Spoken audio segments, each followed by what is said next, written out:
Okay, I think we're good, and I think we're recorded. So, what is today? Today is Thursday, August 20th. It's 2:05 p.m. I'm with Rick Stickler from Biloxi. Rick, what is your exact position there in Biloxi? I'm a building inspector and floodplain manager. Fantastic. So, I really appreciate you taking time. I've gotten to know Rick a lot over the last year or so, really working on this flood resiliency project. And I mean, just driving around Biloxi with you, I think was huge. Just kind of seeing what you do after a storm and all the things you have to think about and all the ground you have to cover. And you have a lot on your plate sometimes there. So you're doing a lot of good for your community. Um, Thanks. Rick, we want to ask just some questions about Katrina, but these questions can also relate to the bigger questions of resiliency and things like that. We'll start off with your situation when Katrina hit. Where were you in August of 2005? I just retired from the Navy. I was waiting for a job opportunity in Washington, D.C. So it was less than, I retired the 1st of July. And so I was just relaxing and enjoying my time off for a little while. And I was supposed to be taking a job in D.C. And my daughters both have birthdays in late August, and mine is early September. So we were getting ready to celebrate those. Uh, we had the freezer packed, as had mentioned before, with shrimp and steaks and all the goodies. And Katrina took care of all that for us. So you were waiting for a job in DC, but where were you physically located? Oh, I'm sorry. I was in Gulfport, Mississippi. I was North I-10 in the area called Orange Grove. Oh, so you were really in the impacted zone so you have a freezer full of food, you're watching Katrina come. I mean, what were you thinking the day before when you saw the track and intensity and forecast? Well, to be honest, my whole intention was not to leave, was to ride it out. And when the forecast said this is going to be a Category 4 or better coming ashore right at us, I told my wife to get the dogs, the cats, put them in the car, get the kids. Y'all get out of here. I'm going to stay with the house because I'm Superman and I can protect the house from anything. Um, and she was like, "No, you're crazy. You're going to." And so we all loaded up and spent the next day in traffic trying to evacuate. So that was a really key lesson learned. Do not wait till the last 24 hours to decide. Well, maybe this is a bad storm and I should leave. You should definitely make the decision maybe 72 hours beforehand. So, Rick, so this was Sunday afternoon and the storm hit Monday. You guys were trying to go north, I presume, right? Uh, Or east? we were trying to go east, correct? Oh, We ended up going to Galveston. okay, so you ended up Oh going, no, not Galveston, Gainesville. I'm sorry, you're in oh, Galveston, Gainesville, okay. So you went east Gainesville. along I-10, and so the volume was pretty heavy, I guess, getting out of the area. Right. I think we went about 5 or 10 miles an hour for 6 hours. Gotcha. So you evacuated the area. Was it difficult to get information of what was going on back in Gulfport, Biloxi area, or did you have either through media or friends were you able to keep track of what was going on? No, absolutely, it was difficult. We were trying to call friends, and of course the lines were all bogged down, and we were listening to the radio. We called ahead, and the reason why we stopped in Gainesville was because that was the closest hotel we could get. All the other ones were booked. We had to go that far into Florida. Um, and when we got there, we got set up and turned the TV on immediately, and you could tell it was pretty bad. So how long did you stay in Gainesville, and then when did you come right back to Mississippi after that, or did you go somewhere else?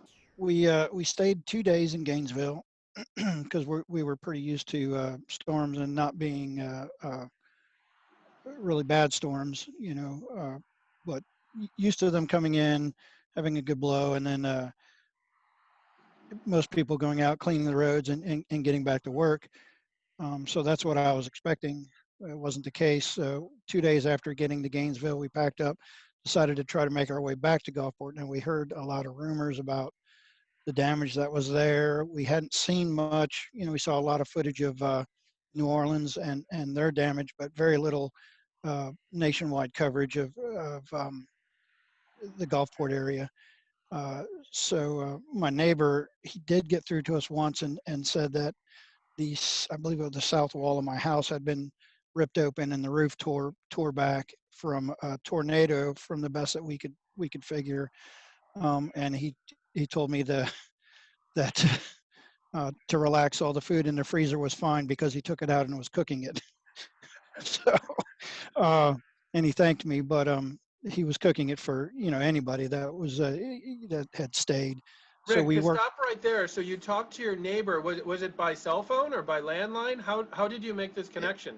it was on. I think it was our. Now that you say, I think it was landline. We did talk on the landline before we left Gainesville, uh, because all the cell towers I think were down. All the cell service was not working. So your neighbor was on his landline, I suppose. Um, yeah, yeah. And I you were guess that's still what I were don't know. you were still in Gainesville? Correct, correct. Yeah. And but that's when we decided because he was saying they're opening the roads, they're opening the roads. Come on back, there's plenty of work for us. So I was going to try to get back, and I especially wanted to get my house buttoned up, with the wall being ripped open. And so we got in the van and started heading west, and it was just traffic, and so we stopped at Pensacola Naval Air Station, and we got berthing there for approximately 2 nights, and we were communicating back and forth. Of course, the comms were coming back up better and better, and so we headed back out again, and we got back. I think it was 4 or 5 days after the storm, and the devastation was like it fresh. It was like nothing. You could see the trees had been cut back off the road, but it was just unbelievable. I don't even know how to put it. It was just crazy. So really hard to remember and think back on. What was your reaction just driving into your neighborhood for the first time? I mean, there are streets that you see every day of your life, friends, neighbors, family. I mean, how did it? What was the feeling you had when you were driving in that neighborhood? Well, I felt fairly fortunate because we're pretty far north. We're north of 10, so most of the houses were okay. Just a lot of trees down, but it was everything south of 10 that you could see, and it was just bad. I felt fortunate because we were north, but the power was still out for days after we got back, and just a lot of uncertainty because I didn't have a job. I knew I had one waiting that I had to report the first part of September to, but it was just really bad timing for Katrina to hit. Yeah, sure. Well, you're already in transition, right? And waiting for Right. this next season of life, and then the storm happened. So did you then stay with your house and stay in your neighborhood, even without the power, or did you? Correct. We had talked about going back to Pensacola because we went and we had some tarps, and we were put on a list for a blue roof and things of that nature. And we had talked about, well, there's no power, so we should probably just pack the girls back up and head back over to Pensacola and perhaps wait till power came back on. And then, like magic, that night the power came back on because our neighborhood was one of the first ones to come back up. All our power was underground. And so all they had to do was run the line and hit that feed going into the neighborhood, and we were back online. One of the first neighborhoods in our area to get electric, and it was, I want to say it was right around 7 days after the storm. So Rick, this is interesting. So you're back there 7 days after the storm. Obviously, you had a lot of cleanup on your personal property, and a lot of your neighbors were affected. And you were thinking of this job up in Washington, but now I know you've been for some time in Biloxi working there, helping out with the building department, building code department. So how did you transition from that situation to your job in Biloxi? Was it an immediate thing? Did Katrina really influence that, or what? No, no, I called the folks in DC, and I told them what had happened to our house and where we were uh, uh, repair wise, that it was not something I was going to be able to get done in a couple of days. It wasn't like reshingle. I had to do some framing. I had a lot to do. So they said, we'll hold on to this position for you for a little while. Um, Go ahead and fix your house. Repaired my Started the repairs on my house, but I just couldn't meet their guideline. Called them back up, and they said, "Well, we're going to have to give it away to somebody else." So I'd lost that position. I spent the next year, most of it repairing my house, and then I got a job offer from one of the engineering firms that had um, got a contract to do blue roofs and debris removal. So I was certifying loads for debris removal and then certifying uh, blue roof placement. You know, like if 500 square feet of blue roof was supposed to go on a house, I would go there and certify that. In that process, in that time, one of my friends who was working here already for City of Biloxi, Mike Hornbeck, he said, we need some inspectors if you're interested. And I kind of put it off for a while, and then finally, when the engineering jobs started to run out, the disaster assistant jobs, I decided to come and apply. And Jerry Creel met with Jerry Creel, the director of community development here, and he offered me the job on the spot. He told me he had a unique new position that they were starting, floodplain management, and I knew zero about floodplain management. I knew zero about FEMA and the flood insurance rate maps, and really what I would be doing. But I had experience in inspecting and construction, so because I've been doing construction for over 20 years, so that's how I ended up in Biloxi. A little bit of dumb luck and persistence, I suppose. Well, and it sounds like some of that work you did in the interim with debris removal contracts and the tarps and blue roofs, I mean, it's still related with disaster resiliency. It's kind of like you were on this path that maybe you didn't know about, you know? It Um, could be, yeah. and your experience with the CBs and with doing a lot with construction, I'm sure was really helpful for the position you have right now, because you have to know a lot about construction, right? Right, right. You got to know all the components and how things to go together, and how it works and why it works. So yeah, it's a good background to have, I believe. So Rick, when you look back at lessons you've learned, or that the community has learned, when we look back at Katrina, what do you think are some of the big messages there that we could pass on to other flood prone and hurricane prone communities? Wow, there's just so much. It's hard to put a a thumb on it, but don't become complacent. Don't just give in to the arguments of it never floods here. I haven't ever seen rain. I haven't ever seen water. I haven't ever seen rising water. The number one comment that was made to me after Katrina was, we weren't even in a flood zone. We had never seen it flood on our street before, and their house floated down their street. So that's probably one of the biggest takeaways is just because it hasn't ever before certainly doesn't mean it's not going to now. Rick, how do you, a lot of people move to the Gulf Coast and, they come in April when it's 78 degrees and just perfect weather. And I mean, you could live years here and not really see anything violent, right? So I'd imagine you come across people that maybe are coming from other states where they don't have hurricanes. They've never been in a hurricane before. All of a sudden they want to live on the coast. They want to retire or live here.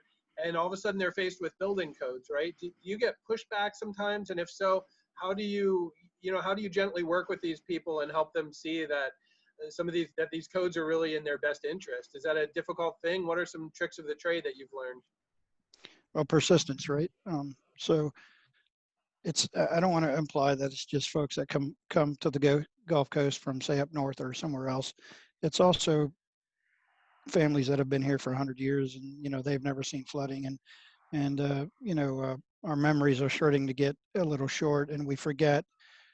So that's what we're dealing with now. But we also have the folks that have never been here for a hurricane, and uh,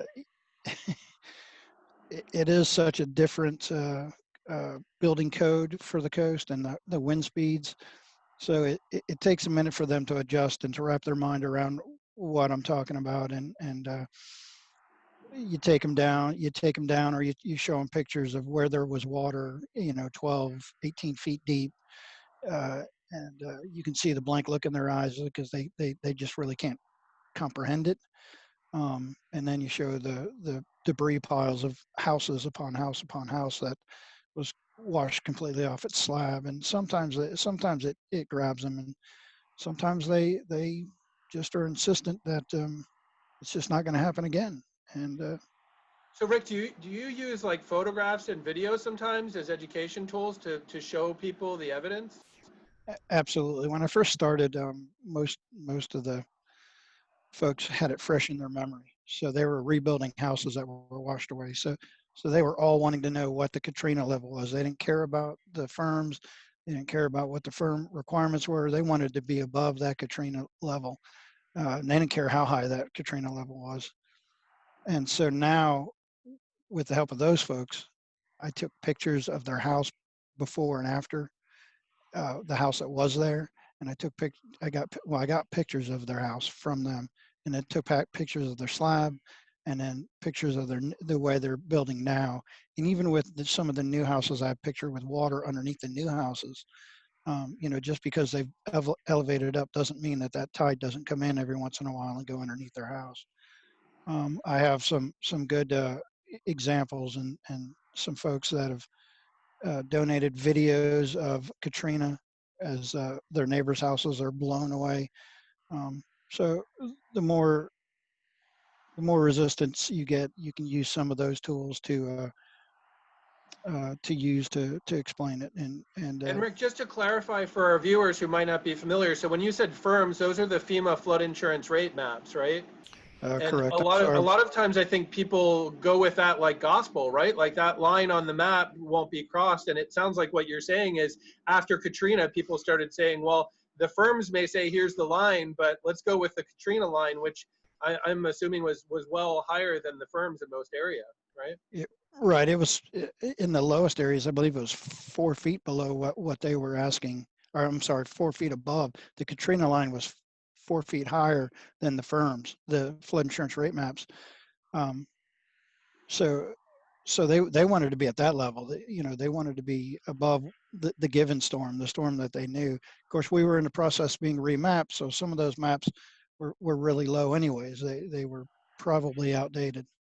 Rick, is your gut feeling as we move farther and farther from a big storm like Katrina, people forget about that historic event and maybe drift back towards the firm level as really what they want to use for guidance? Right.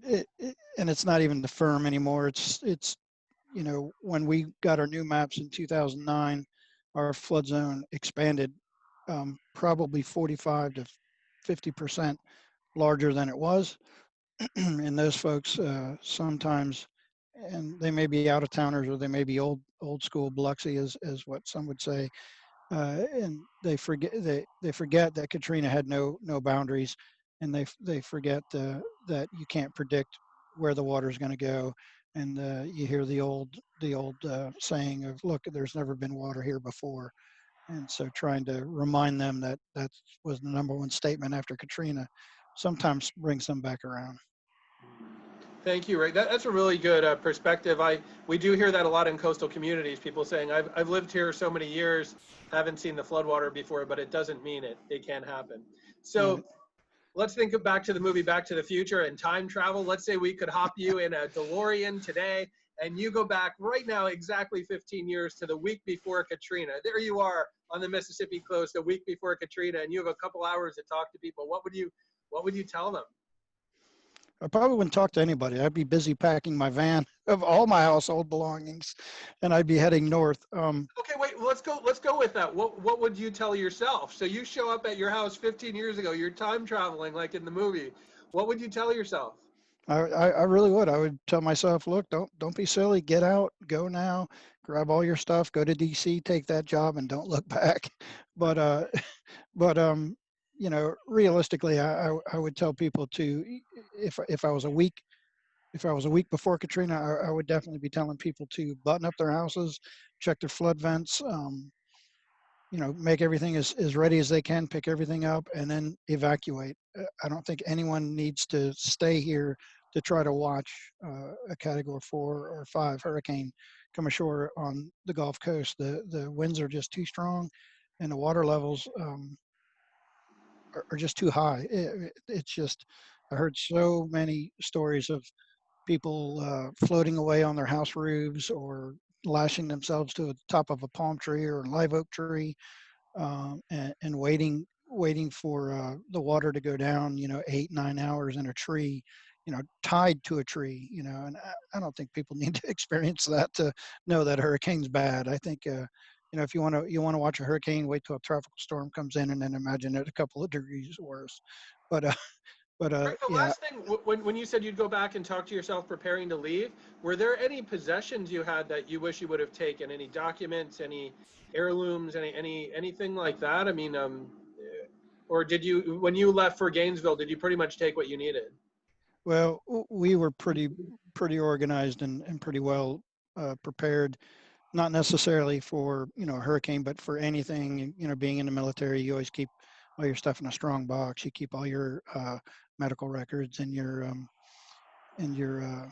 birth certificates, social security cards, all of that, a little bit of loose cash, and so having that kit already prepared really was good. So I really didn't lose anything that I couldn't, or I didn't lose anything like that I needed. But some of the family heirlooms, things got wet and destroyed, pictures, things that were in the attic, they just couldn't be replaced. Sure. Yeah, and I think when we evacuate, we're not really thinking that the wind or a tornado or something's going to tear open our home, Rick, I appreciate your insights here. I think they're extremely valuable because you're on the ground every day, working in your community and helping people think about risk, even when this weather's sunny and beautiful. So I think you have a lot of lessons here. And then you were impacted, obviously, by Katrina. I'm happy. It sounds like you and your family were safe and at least out of harm's way during the Yeah, actual event. But your yeah, insights here, I think, are really valuable for all of us, and appreciate you taking a little bit of time to share your story. yeah, And I selfishly have to say, I'm glad you didn't get that job in DC, or I never would have met you. And we've had a lot of fun over the last year. So I'm yeah, just yeah. being selfish with that. It has been a very exciting. Well, I don't know about exciting, but a good job to keep learning and progressing in. So Well, and unfortunately, our communities will be hit again by a storm. And then I think the work that you've been doing and all of you there in the city offices, I think that's where it pays off when you see those houses that are elevated or built to a higher standard because of your work. I think, unfortunately, when the disaster comes, these do happen. I think we do see the fruits of your labor, though. So I'm sure many people there will be grateful for what you've done. thank you. Well, thanks, Rick, for taking time today. Signing off, and we'll keep in touch with this Biloxi project we've done, working closely with you there at the city, and exciting to see what the future holds for our work together. So, thanks All a right. lot, Rick. Appreciate it. All right. Have a good one now.